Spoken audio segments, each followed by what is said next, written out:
mooy que la majorité ne soit pas de Pastef, que la majorité, disons qu'il y ait que quelques éléments de Pastef yoo xam ne c'est acté que c'est vraiment on est dans une orientation autre que le projet. bu boobaa projet bi dootul exister. voilà boobaa nag beneen projet bu bees mooy dox. le boobaa bu ñëwee. à l'Assemblée il va faire un discours. il va donner une déclaration qui va aller dans le sens de la vision de ce gouvernement-là. qui forcément va être différent du nôtre. mais quel va être le comportement de cette majorité? On va pas donner confiance à une déclaration qui va dans le sens contraire de ce que le projet a dit. foofu nag la jafe-jafe ci commencé léegi nag quelle va être la suite tout dépendra de ce qui va être fait et de la manière dont nous allons nous consulter en tant que groupe parlementaire, en tant que pas simplement groupe parlementaire parce que le groupe parlementaire est là aussi pour le projet de PASTEF. Donc le parti va se prononcer là-dessus, le groupe parlementaire et ensuite les choix vont être faits et pour avoir le comportement qu'il faut vis-à-vis de cette déclaration. Et c'est à ce niveau-là que c'est important. Voilà. Xam nga Marieta. Pour connaître les véritables intentions de Diomaye, il faut attendre la composition du gouvernement. C'est à partir de la composition du gouvernement qu'on pourra lire de façon claire les intentions de Diomaye, politiquement parlant. Ensuite, sans que doyen mu ngi koy wax honorable mu ngi koy wax la place de Ousmane Sonko à l'Assemblée nationale.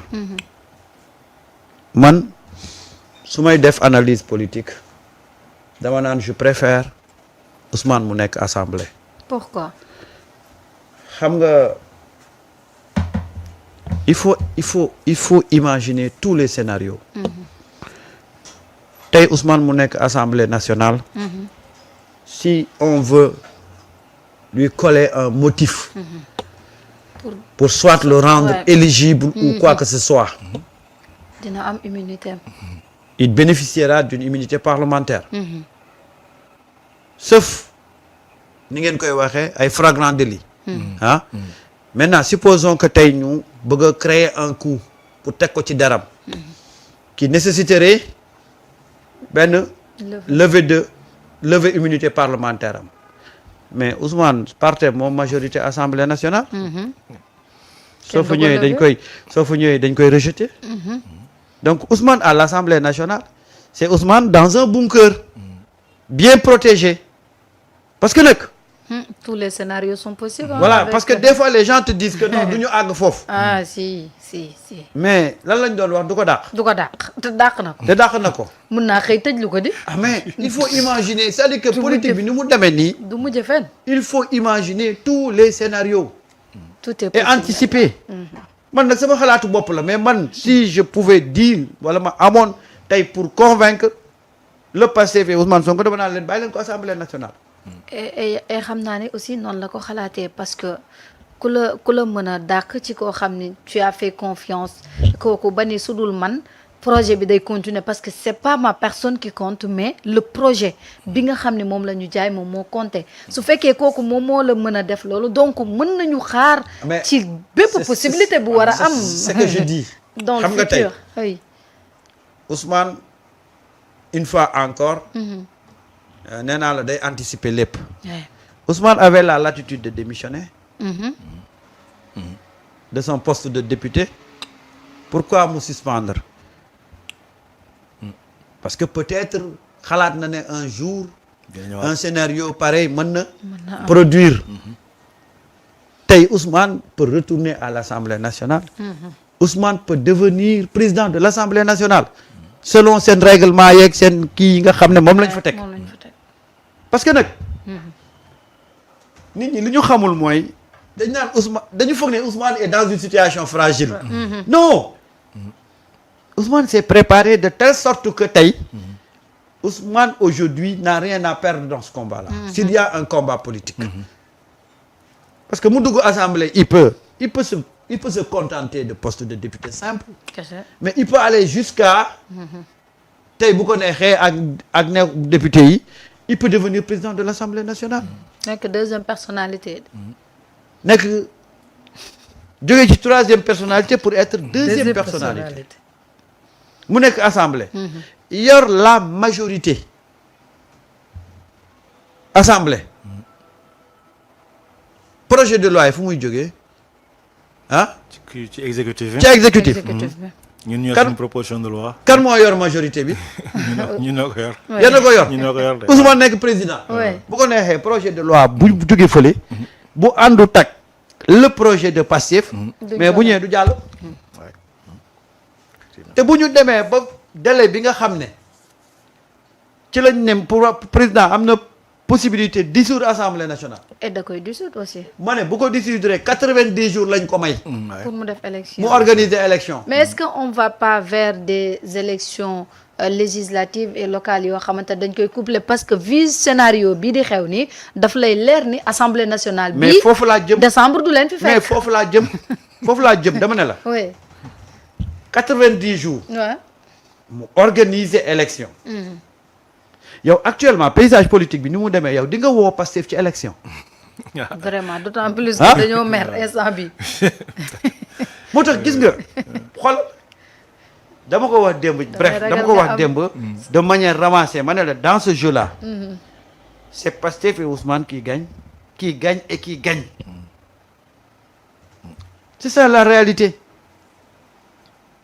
tey bu tasee bu ñu demee ba période bi mu waree tas assemblée bu ko tasee 90 jours la am pour organiser des élections nga fekk un parti qui est très bien organisé ba pare nag nekk ci blessure xam nga Pastef la particularité de Pastef gis nga Pastef man tey bu ma doon xëccoo ak ñoom du ma leen métital non damay wax lu leen neex rek di leen raay ba njegg ca bopp koñ ba nag nga xam ne fa la semé yi di taqali ko ma def benn bett mbéj rek def daw bu ko defee balaa ñoo réagir dana fekk ma sori parce que Pastef c'est un parti qui est né dans la difficulté qui a grandi dans la difficulté et qui est arrivé au pouvoir dans la difficulté quand tu veux savoir la véritable force de frappe de Pastef mooy mettre ko en position de difficulté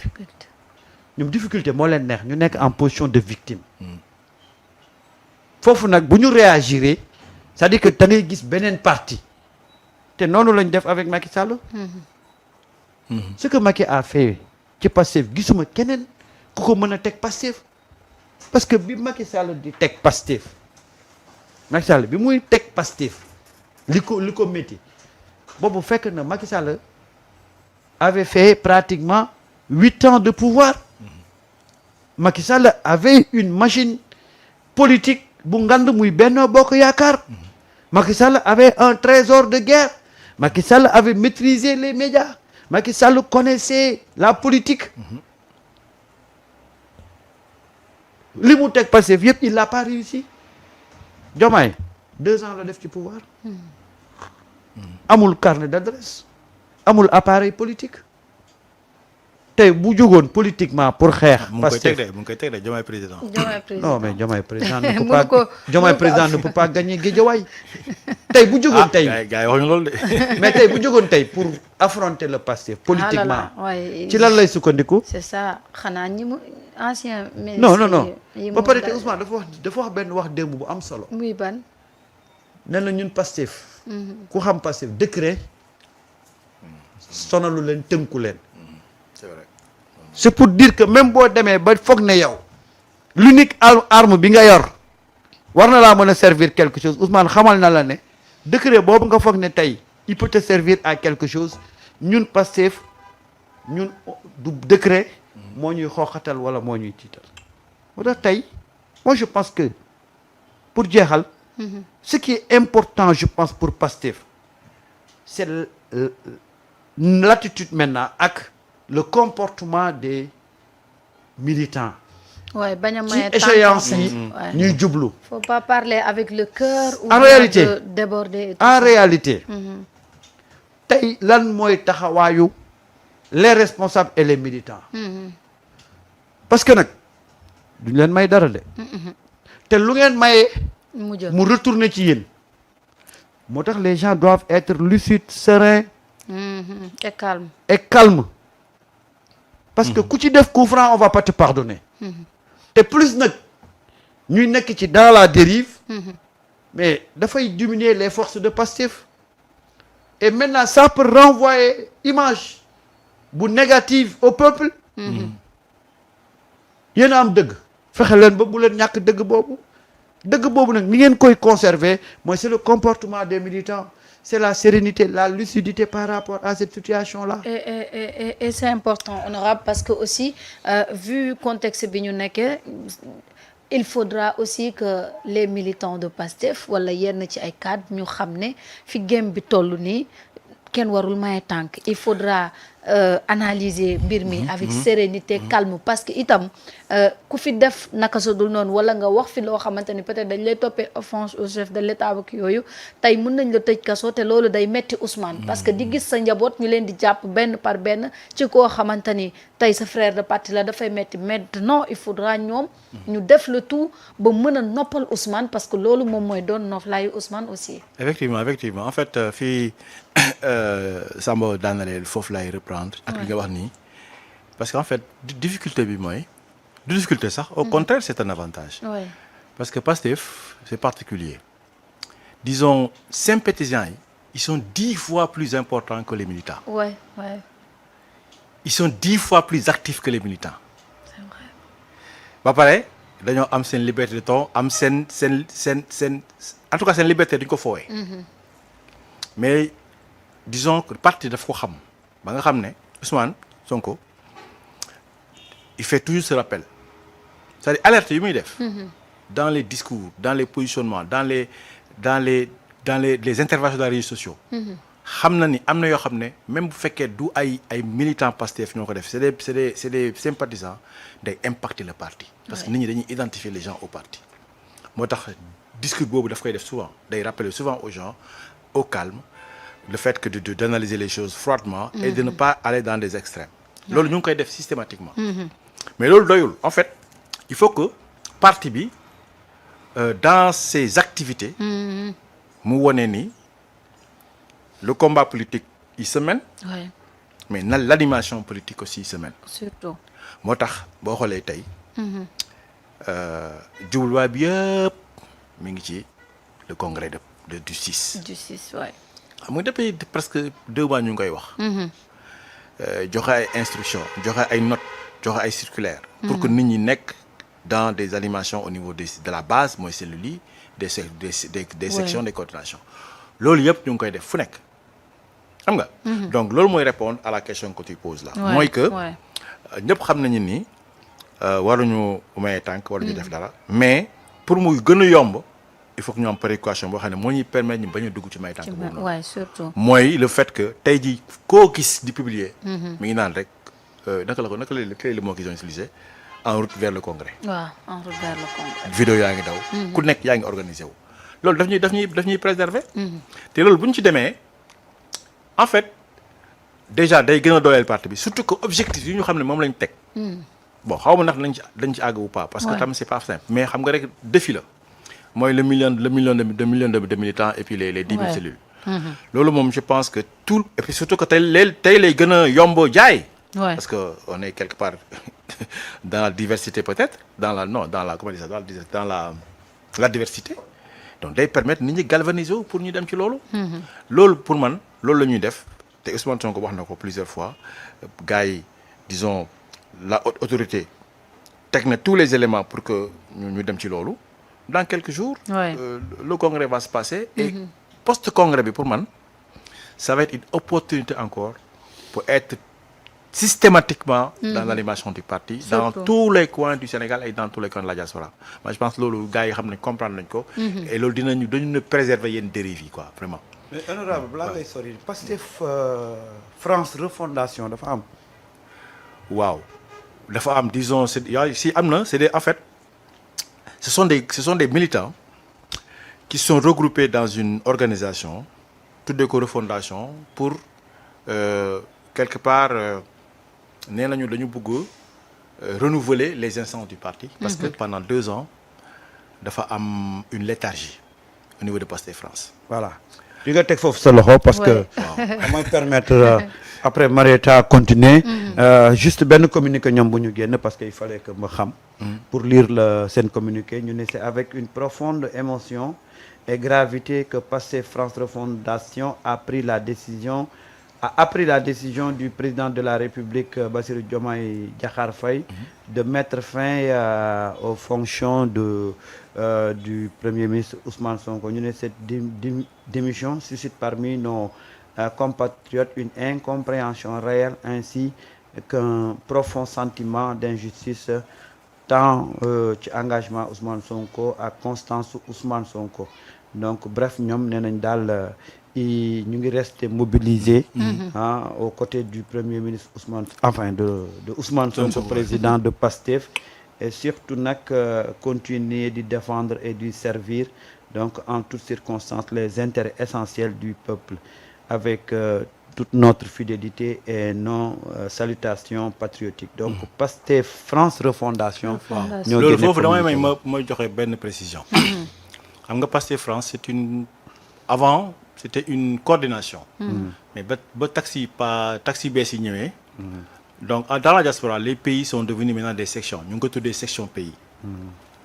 Donc la section pays reconnue par le parti c'est PASTEF France. man ci laa bokk. ñi nekk ci PASTEF Refondation ci lañ bokk. C'est des militants déterminés des responsables politiques yoo xam ne ci lañ bokk. Précision bu may indi mooy. ba mu amee léthargie certaines personnes se sont regroupées dans ce regroupement ba pare mais di def ay activités la seule chose pour laquelle man je pense que waruñu ko woon defee noonu mooy di appeler à des assemblées générales tuddee ko Pastef France parce que loolu day indi confusion oui.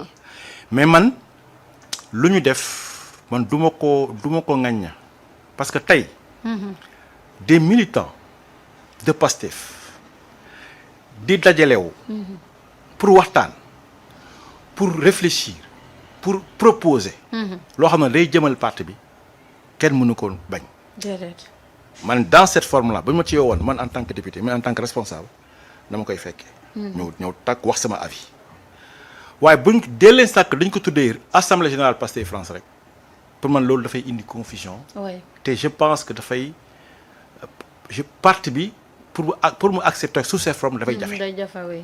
ba taxal man suñ ma laajoon dama naan organisons-nous regroupons-nous proposons que parti bi am animation au niveau de Pastef France mais n'affichons pas que c'est la coordination ou bien c'est la section Pastef France en tant qu'assemblée générale qui se réunit parce que dafay indi jafe-jafe man foofu rek laa leen nawee mais laa xawee am un truc un différent avec ñoom mais lu ñu def moom man dama koy rafetlu parce que c'est normal Ousmane Sonko moo ko laajte que les sections que les coordinations s'animent ou se mobilisent donc si les gens se regroupent pour se mobiliser kooku kenn mënu ko bañ.